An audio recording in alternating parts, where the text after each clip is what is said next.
52-year-old Fred Jablin watched with pride as his 3 children filed ahead of him into Temple Beth Ahaba's Friday evening service.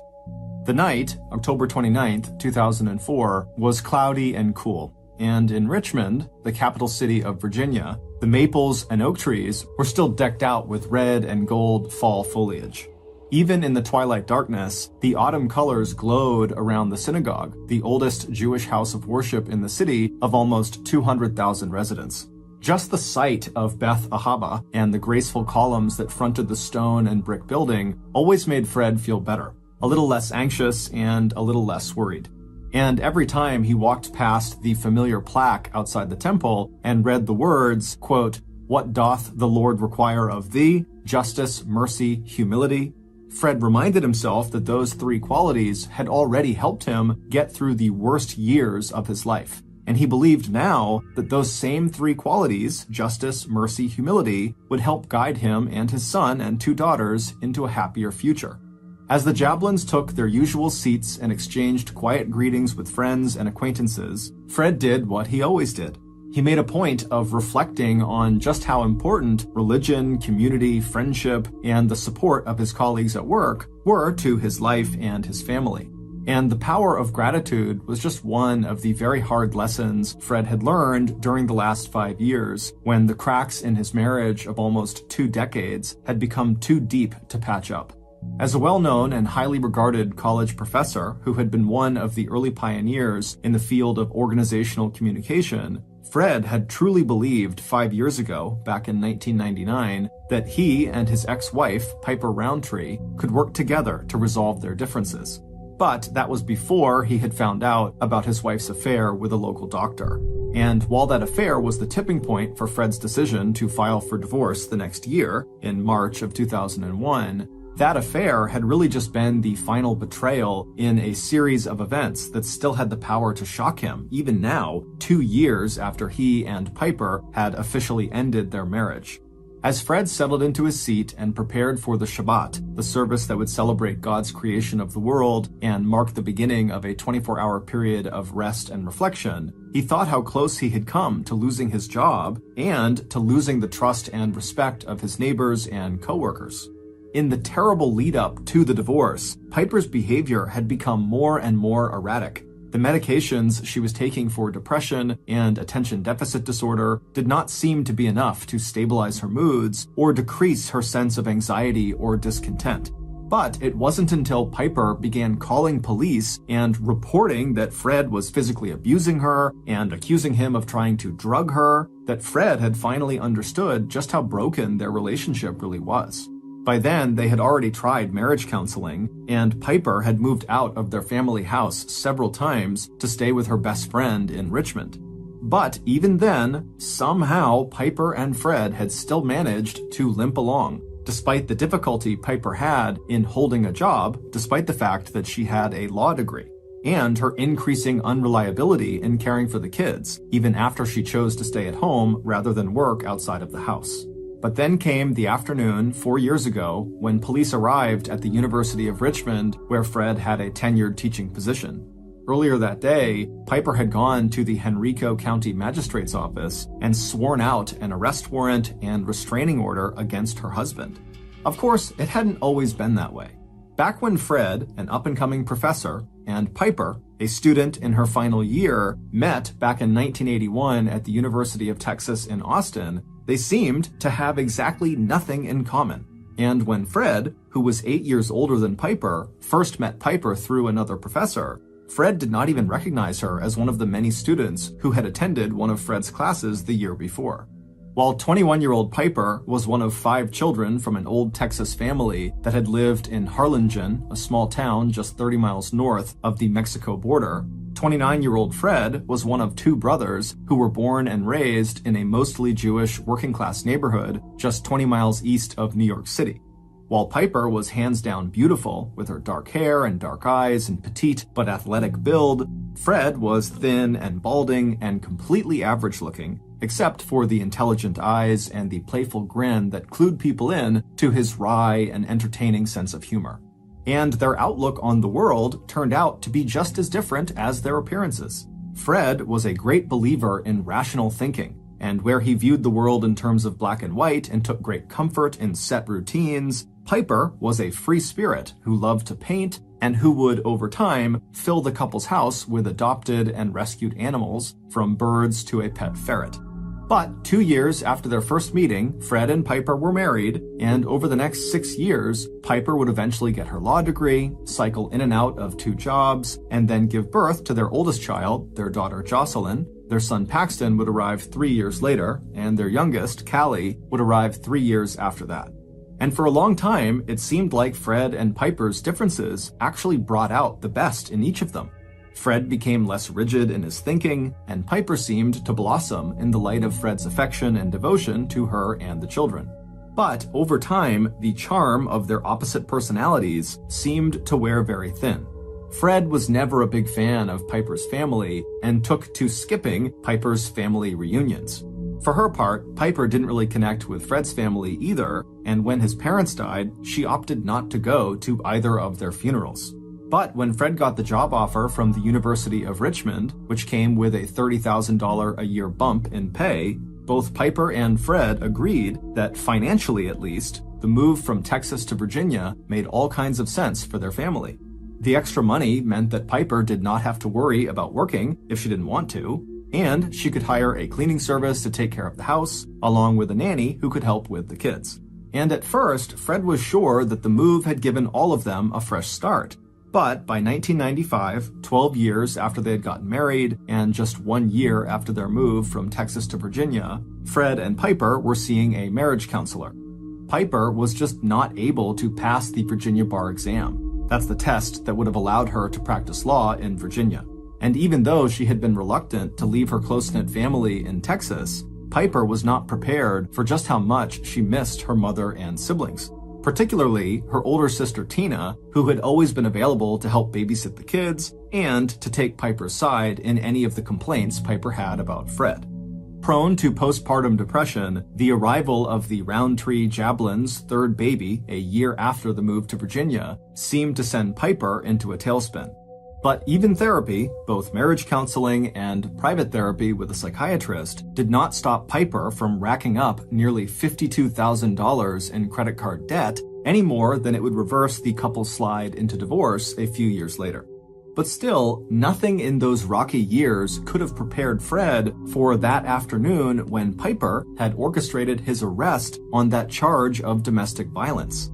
Even now, sitting inside the place of worship he had returned to after the divorce, Fred could feel the shame and stunned surprise he felt as he left his office under police escort, hearing the whispers of students and seeing the shock on the faces of his colleagues. But maybe that was exactly what Fred had needed in order to accept that he and his children were probably better off without Piper. So, immediately after being released from the police station that day, Fred had obeyed the terms of the restraining order and kept his distance from Piper by moving into a motel not far from Richmond University, but he also wasted no time in hiring an attorney, and 1 month later, Fred appeared in juvenile court and argued successfully that the Roundtree Jablin children were not safe with Piper.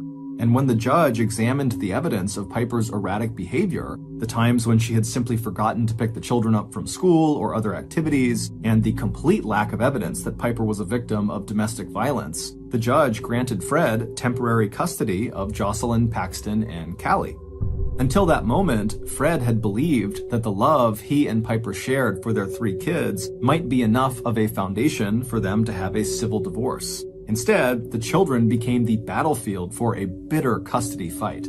In the end, the court had not believed any of Piper's charges of abuse, and when Fred had filed for divorce, he did so on the grounds that Piper had been unfaithful. He had cited Piper's affair with their oldest daughter's doctor, although it would turn out that there had been other men too, maybe even going back to the mid-1990s. And there was nothing quick or easy about how they reached a settlement. Piper had repeatedly asked for delays in the divorce proceedings until finally, in 2002, almost a year to the date after Fred had filed for the divorce, when Piper did not show up for a hearing on finances and custody, the judge went ahead and made a final ruling without her. And that ruling would turn out to be absolutely devastating for the one-time stay-at-home mom, because on all fronts, Piper would wind up losing. According to that judgment, Fred, whose money had been used to purchase their house in Texas and their house in Virginia, and whose retirement account was much larger than Piper's, would get nearly all the couple's property and liquid assets. But it was the judgment on custody that would completely sever the bond between the parents, because when Fred would eventually press for full legal and physical custody, the court sided with him. That meant that Piper would need to go through Fred to make any and all arrangements to visit their 3 kids. And as far as support payments went, citing Piper's potential as an attorney to out-earn Fred's own salary as a professor, the court also agreed that Fred no longer needed to pay Piper support money, and that going forward, it was Piper who would need to get a job and pay Fred $890 in child support every month. Fred had had no illusions that Piper would actually make those payments, at least not on a monthly basis. And he was right. Piper had tried twice to declare bankruptcy as a way of setting aside the whole divorce decree until a federal bankruptcy court actually prevented her from filing a 3rd time. But Piper's new financial obligations did mean that in order to practice law, she would need to move 1,200 miles away back to Texas, where she had passed that state's bar exam and could practice law. But even though Piper had been the loser in the battle over custody, she had found ways to strike back at Fred. And when it came to revenge, Piper had a lot of help from her sister Tina. And just thinking of Tina made Fred's body tense. Immediately following the court ruling on child support and custody, Tina had written a 43-page so-called psychological profile of Fred. A nurse practitioner who ran her own women's healthcare clinic, Tina was not a licensed mental health professional. But that did not stop her from attacking every aspect of Fred's character, personality, and temperament. In the report, Tina accused Fred of physical and sexual assault, drug abuse, and various personality disorders. She also warned parents that any child or minor that Fred had contact with was at risk of being psychologically abused. Describing the report as a, quote, court document, so it sounded very official, Piper then emailed her sister's denunciation of Fred to his coworkers and university administration, as well as to members of the Parent-Teachers Association at the schools the children all went to, and to the leaders of the scout clubs the kids attended, and to the list of friends and acquaintances Fred and Piper had once shared. During that especially dark period, when the divorce and the pain was so raw that Fred questioned if life could ever seem normal again, he had wondered who hated him more, his ex-wife Piper or his ex-sister-in-law Tina. Just the thought of that question made Fred doubly relieved that he had changed his will just this last year so that in the event of his death, custody of his kids, along with the control over the financial assets his kids would inherit, would go to his brother, Michael, who lived with his wife and their 2 kids in Northern Virginia. Fred had also installed a home security system just in case. He'd never forgotten the time when Piper had taken their youngest child and disappeared without telling Fred, only to turn up in Texas at her sister Tina's with a story of how Fred had started trying to drug Piper. In fact, it had been the other way around. After Fred and Piper split, Fred had learned from a neighbor that Piper had confessed to spiking Fred's morning coffee with the antidepressant Prozac. Fred was suddenly brought back to the present by a gentle nudge from his 15-year-old daughter, Jocelyn. And he realized with a start that he had spent the last several minutes just going through the motions of the Friday evening service. He thought again of the plaque outside the temple, that what the Lord asked of him was justice, mercy, and humility. Fred was self-aware enough to know that when he and Piper divorced 2 years ago, he was thinking more of justice than he was of mercy or humility. But now, 2 years after the divorce agreement was signed, it seemed like both he and Piper had reached a much better place, both as a divorced couple and as individuals. It had taken Fred a while, but he had grown into his all-consuming role as single dad, and all 3 kids were doing exceptionally well. He loved taking the kids to their after-school and summer activities. They had become close to their uncle, Fred's brother Michael, and just 5 months earlier, Fred had ventured out into the dating world and had begun a promising relationship with another single parent, a down-to-earth woman named Charlene. As for Piper, she had begun dating soon after returning to Texas, where she now lived in Houston, very close to her sister Tina. Piper had her own small law practice, but made most of her income doing research into land titles. It was steady work that did not require a law degree, and it paid well enough that she had been able to afford a house of her own, a new black Liberty Jeep, and a lifestyle that seemed comfortable and secure. Even though Piper was often behind on child support, Fred was accommodating about any plans Piper could make to see their kids. In fact, just a few weeks earlier, Piper had come east and taken all 3 kids on a long weekend camping trip in one of Virginia's beautiful national forests. And even though her in-person visits with the kids were not as long or as many as Piper wanted, it wasn't unusual for her to call the kids more than once a day. Maybe, Fred thought as he gave Jocelyn a nudge back to show her he was paying attention again, maybe he and Piper both were ready to practice mercy and humility. Back at the Jablin house on Hearthglow Lane, Fred pulled into the driveway of the detached 2-car garage. A moment later, the children piled out of the Ford Explorer and made their way inside the handsome brick and wood 2-story house set on a slight rise and surrounded by stately trees.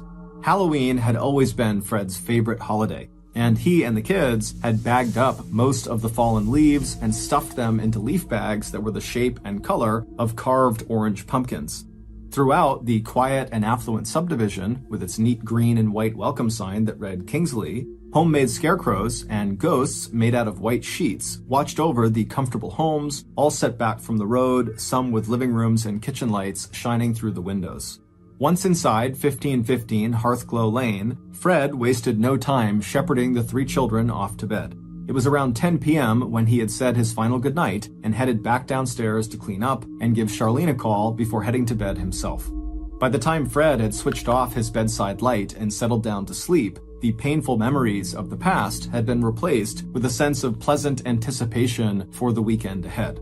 Tomorrow was Saturday, and while the children slept in, Fred would enjoy his coffee and newspaper, and after that, all 4 of them would have a busy day, going to the annual neighborhood pumpkin festival, spending time together and with friends, and putting the finishing touches on their costumes. And on Sunday, they would all enjoy the kind of safe scares that came with going door to door trick-or-treating.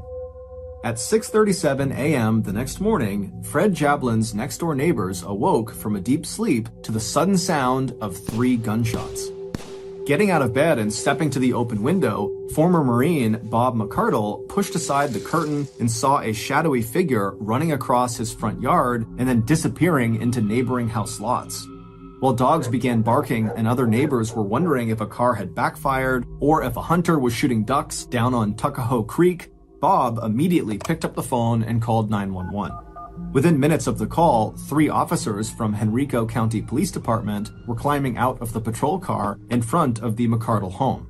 Spreading out across the lawns of Hearthglow Lane, they used flashlights to search in the darkness for the source of the disturbance. But after 20 minutes, the officers reported back to Bob that they had not found anything suspicious. Bob told them that once it was light, he and his wife would take their dog out for a walk, and if they saw anything that could explain the shots, they would follow up with another call to police. 25 minutes later, it was Doreen McCardle who called 911. Trying her best to keep the panic out of her voice, she explained to dispatch that she, her husband Bob, and their dog were now standing outside of their neighbor's house at 1515 Hearthglow Lane, and Bob had just discovered the body of Fred Jablin.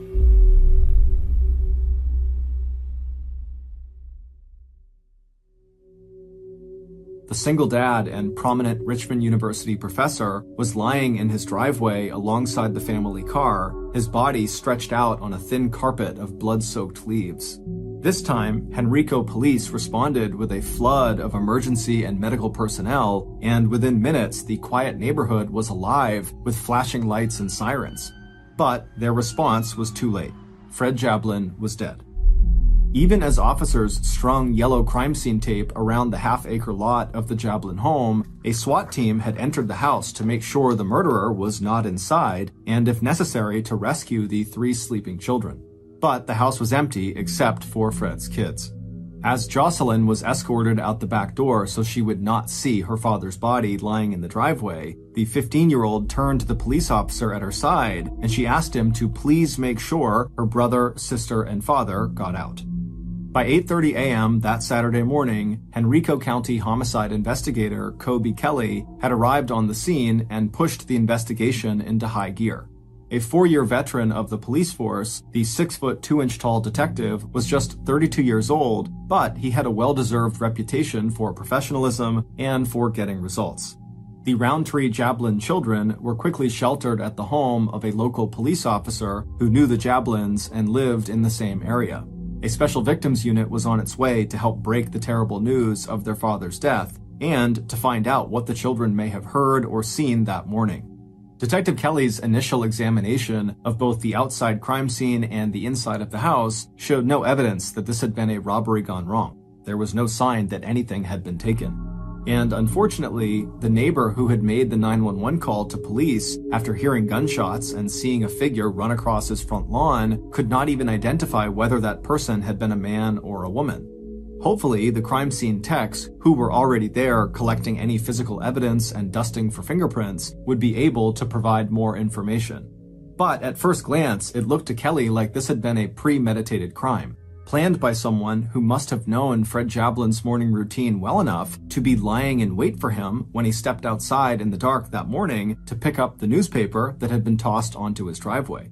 But even before Kelly heard back from the officers he'd sent out to knock on doors and collect information and search for the murder weapon, Kelly knew that there would be plenty of suspects in this case. The victim had been a high-profile college professor with a reputation for working closely with students, any one of whom might have harbored a grudge related to perhaps a failed thesis or maybe a bad grade. With that in mind, Detective Kelly also sent a team out to the University of Richmond, 6 miles east, to treat Fred's personal office as a crime scene and to interview faculty and students. The detective also started the process of obtaining search warrants, putting in a subpoena for any relevant phone records. But even as the investigator watched a crime scene tech carefully bag a copper-jacketed hollow-point bullet they'd found to the right of the body, Detective Kelly already had the name of the person he was most interested in talking to. In any homicide investigation, the most likely suspects are those with the closest and most intense relationships to the victim. And even though Fred Jablin's ex-wife, Piper Roundtree, lived 1,200 miles to the west in Houston, Texas, she was still number 1 on Detective Kelly's suspect list, especially when he heard from the first officers on the scene that Fred and Piper had gone through a very messy divorce just 2 years earlier, and that custody of the 3 kids was still an ongoing issue. By 10 a.m. that morning, the oldest of the Roundtree Jablin children had told police that she had heard a gunshot early that morning, but had gone back to sleep. The younger 2 kids both told police that they had each had separate phone conversations with their mom the afternoon and evening before. She told them she was calling from Galveston, Texas, where she was researching a land title. She'd also told 12-year-old Paxton about a raccoon that was living under the porch of her house. Knowing that the first 48 hours of any investigation are often the most crucial, Detective Kelly was determined to check out every possible lead. And even though Piper had told her children she had called last night from Texas, Detective Kelly still ordered investigators to check for any passengers named Piper Roundtree who may have flown into Richmond from Houston, Texas over the last several days. By 2:30 p.m., Michael Jablin had been informed of his brother's death, and he and his wife were in their car traveling south to Richmond. And by 3:30 p.m., just 8 hours after the McCardles had discovered Fred's body and made their second 911 call, Detective Kelly had already caught a major break in the investigation. His investigators had in fact discovered that a passenger by the name of Roundtree had flown out of Virginia's Norfolk Airport just 3 hours earlier on a Southwest Airlines flight that was due to arrive back in Houston's Hobby Airport at 4:30 Houston time, which meant 5:30 Virginia time. But there was one problem. The passenger's first name was not Piper. Instead, it was a name Detective Kelly had not yet heard: Tina. Detective Kelly had already found a good picture of Piper Roundtree in one of her children's bedrooms, and the driver's license picture on file for the plane ticket his investigators had discovered was definitely a different person. Instead of dark brown hair, Tina Roundtree had shoulder-length blonde hair. Glancing at his watch and seeing he had 2 hours before the plane carrying Tina Roundtree was due to arrive at Hobby Airport in Houston, Detective Kelly rolled into action.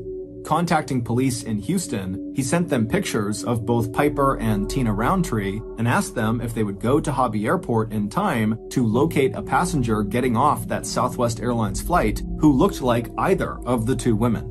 But it would turn out that Detective Kelly was now in for a series of disappointments. Whoever that passenger named Tina Roundtree was, she had managed to disembark, collect her checked bags, and apparently leave the airport in Houston without being intercepted or recognized by Houston police.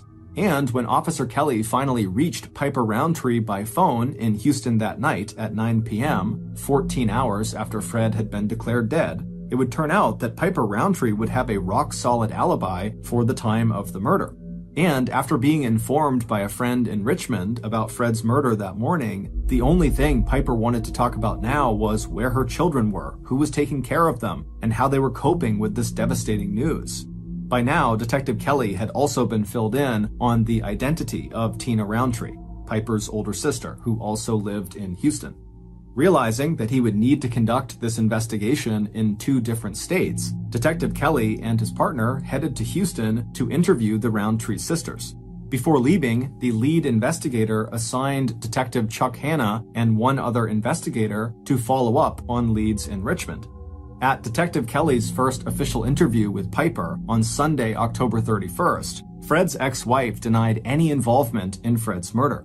And not only would a friend of hers, who was also a lawyer, place Piper in his office before that Southwest flight ever arrived back in Houston on Saturday, October 30th, the day Fred was killed, Piper would also be able to locate someone who could provide further confirmation of her alibi, a stranger who had seen her at a local bar in Houston on Friday night, when the passenger flying under the name Tina Roundtree had already landed 1,200 miles away in Richmond, Virginia.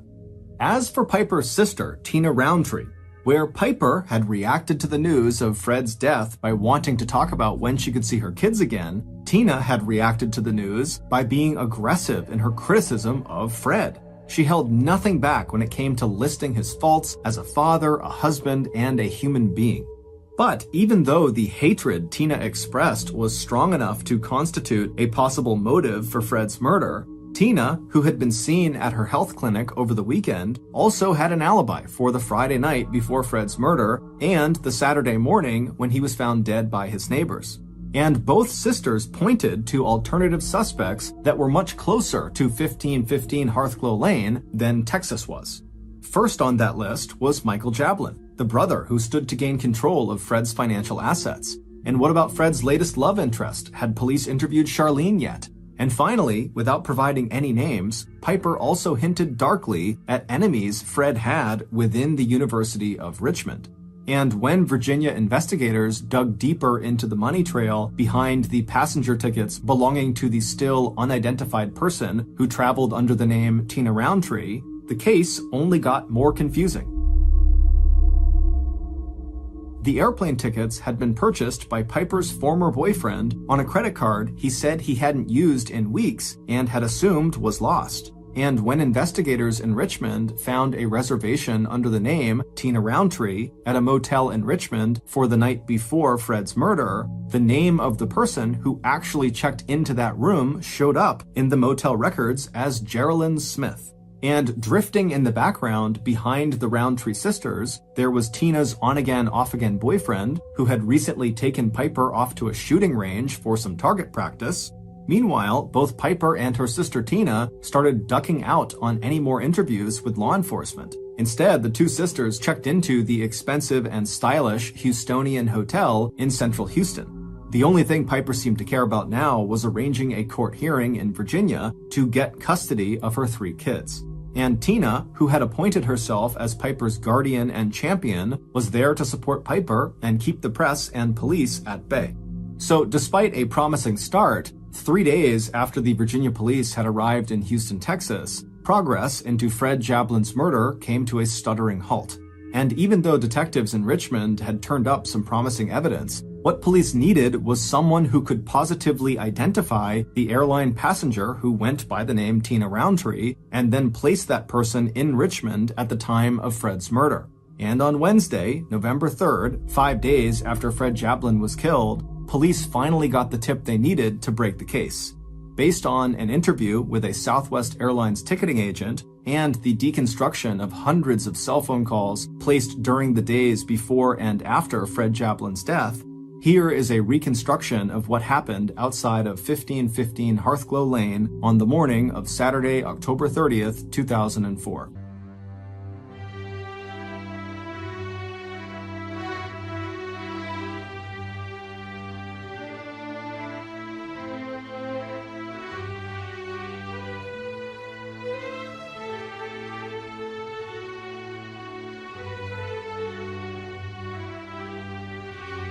Anyone who knew Frederick Mark Jablin also knew he was a man who enjoyed his routines, especially after all the disruptions of the last 2 years. He found new meaning in simple pleasures, like getting up at the same time every morning, retrieving his newspaper from the side driveway, then enjoying a freshly brewed pot of coffee in his quiet kitchen. And on this Saturday, when Fred stepped outside dressed in his navy blue sweatpants, sweatshirt, and robe, he also enjoyed knowing that he and the kids could spend the day together, getting ready for Halloween. When he and Piper were together, it had been Fred who took the family pictures, even though it meant that he himself was rarely in any of them. This year, he would make sure to have his neighbors take pictures of him and the 3 kids. It had been a long haul getting through the divorce, but despite the painful memories that had preoccupied him last night during the Friday evening service at Temple Beth Ahaba, the fact was that Fred felt pretty good about his life and about his kids. He and Piper might not see eye to eye, and Fred doubted he'd ever fully trust his ex-wife again, but he knew she loved their kids as deeply as he did. As Fred headed slowly for the driveway, he could see the tall trees that ringed the big backyard and feel the chill air on his face and ankles. This time tomorrow, daylight savings time would come to an end and clocks would have been set back an hour. Instead of darkness, he'd be watching the sun rise. Still, he liked this feeling of being all alone, the only person awake and outside. Except that Fred was not alone. Standing quietly in the shadow on the far side of the garage, Fred's killer had felt their pulse quicken at the sound of the back door opening and then closing softly behind Fred. Now, the killer heard the slight rustle of leaves as Fred turned right out of the back kitchen door and began walking towards the open space between the house and the garage, which was set back even farther from the street than the house was. The newspaper lay neatly folded on the far side of the black Ford Explorer that was parked near the top of the driveway. The killer knew Fred would walk between the garage doors and around the front bumper of the vehicle to retrieve the paper. And when Fred did exactly that, the killer would be ready. Now adjusting their blue latex gloves, the killer took a slow, deliberate breath. The killer assumed the children were asleep in the house, but even if they were awake, or if they woke up, and even came down the stairs or looked out the bedroom windows, they wouldn't see anything. The killer would be gone, and Fred's body would be hidden from view by the big black car in the driveway. A moment later, the sound of rustling leaves gave way to the sound of slippers on pavement. But as Fred rounded the front bumper of his Ford Explorer, the garage doors on his left and the children's basketball hoop on the other side of the driveway facing him, he paused for a second before making another quarter turn to his right to scan the ground for the folded newspaper. At that moment, Fred's killer stepped out of their hiding place on the far side of the garage. This shot would not be fired at point-blank range, or even close enough to leave any gunpowder residue on Fred's sweatshirt or robe, but the killer would still hit their target. A moment later, as Fred straightened and began to turn back towards whatever he had just seen out of the corner of his eye, his killer pulled the trigger of the .38 caliber revolver loaded with its copper-jacketed hollow-point bullets. And as the sound of the shots died away, the killer watched as Fred crumpled to the ground. Reaching the pavement, Fred's body rolled so he lay face down but still partly on his side, his glasses landing a foot or so away from his face, his knees drawn up slightly towards his chest. Although neighbors would report hearing 3 gunshots, only 2 bullets hit their mark.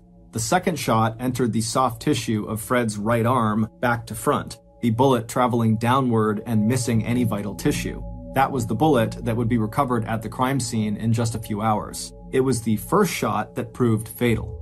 That type of bullet, designed to mushroom out upon impact so it did maximum internal damage, had entered from the back, striking Fred in the lower right side before ripping upward through his spleen, kidney, liver, diaphragm, and aorta, the main artery carrying blood away from the heart. By the time the first dogs in the neighborhood had started to bark, the killer was running across the neighbor's front lawn towards the darker shade of the trees that bordered each house lot. The medical examiner, who would later perform the autopsy on Fred's body, could not rule out the possibility that if Fred had been found immediately after that first 911 call at around 6:37 a.m., he might have survived his injuries. Still, the first medics on the scene an hour later had done everything they could. Despite not finding a pulse, they still turned Fred onto his back and cut away his shirt to inject heart-stimulating drugs and to perform CPR, but they were too late. Sometime between that first 911 call and the second 911 call more than an hour later, Fred had died of organ failure and massive internal bleeding. By the time police had covered Fred's body with a white sheet and escorted his terrified children out of the house, Fred's killer was already on the road, making the 2-hour drive south to Virginia's Norfolk International Airport.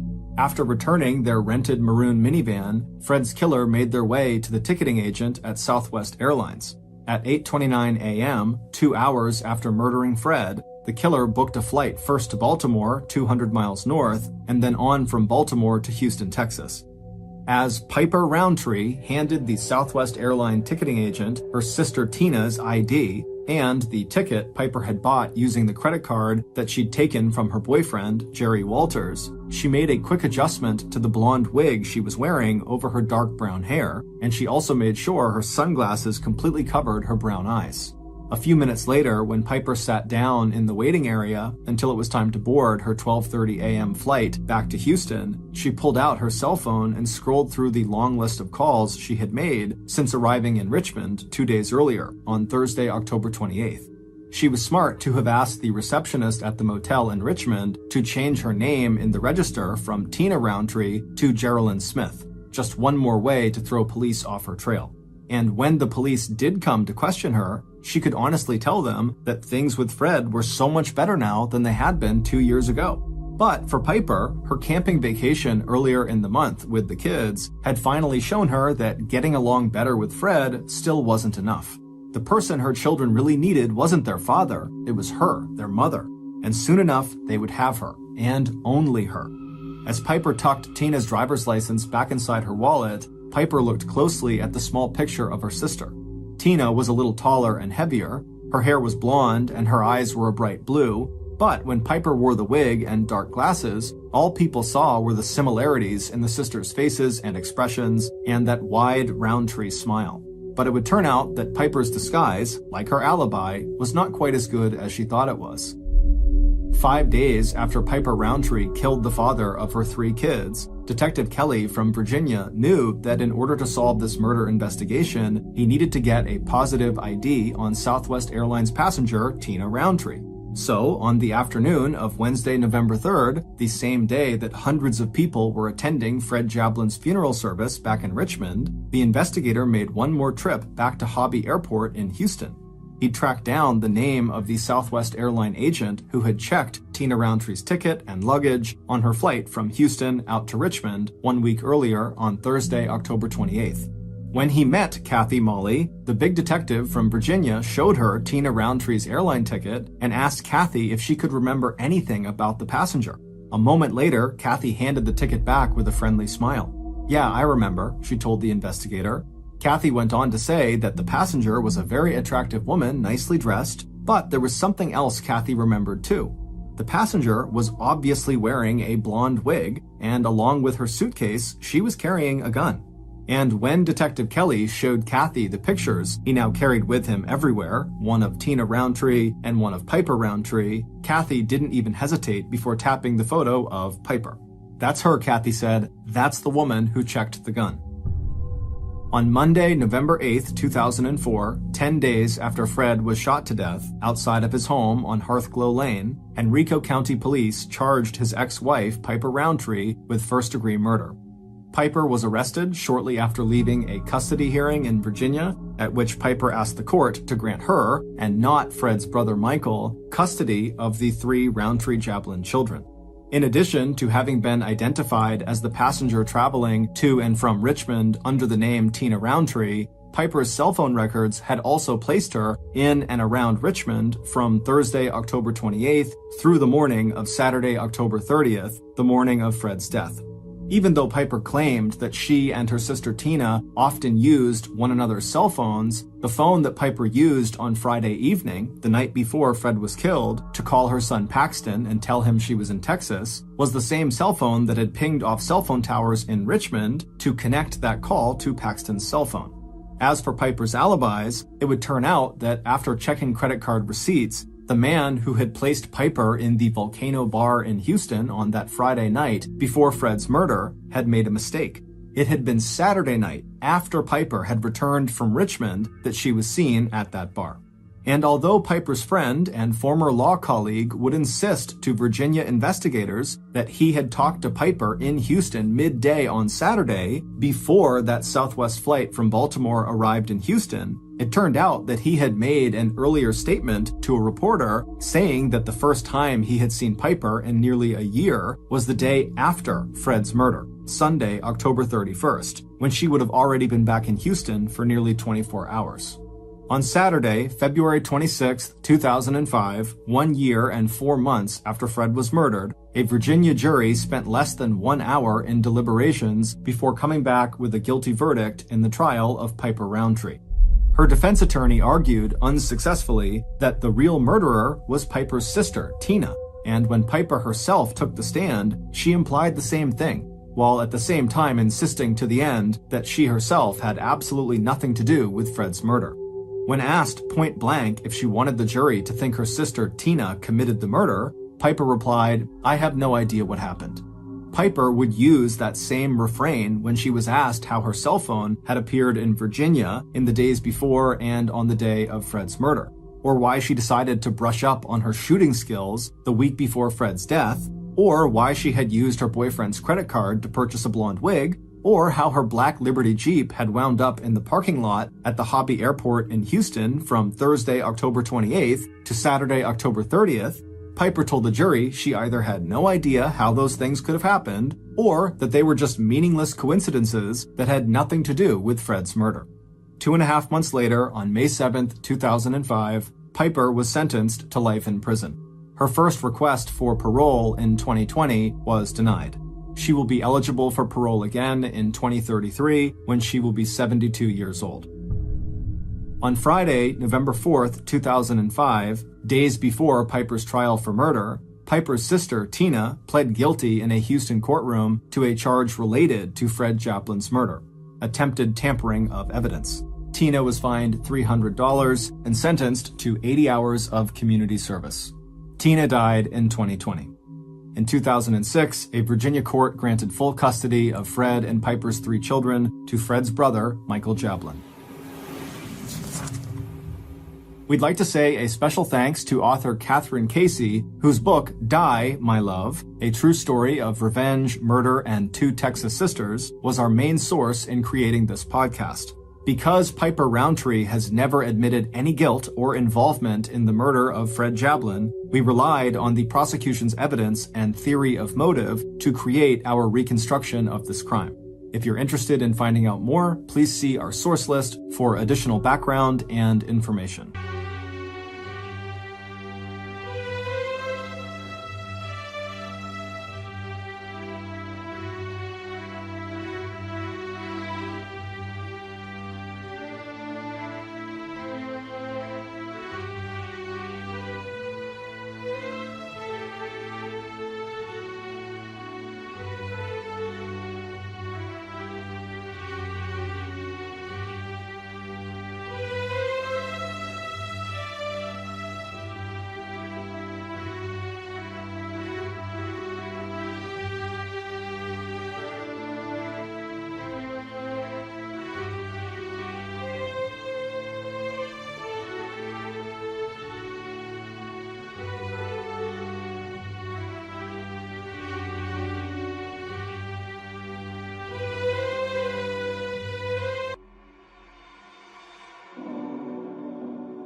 Thank you for listening to the MrBallen podcast. If you got something out of this episode and you haven't done this already, when the 5-star review button comes into your store at the mall, only pretend to validate their parking ticket when they hand it to you.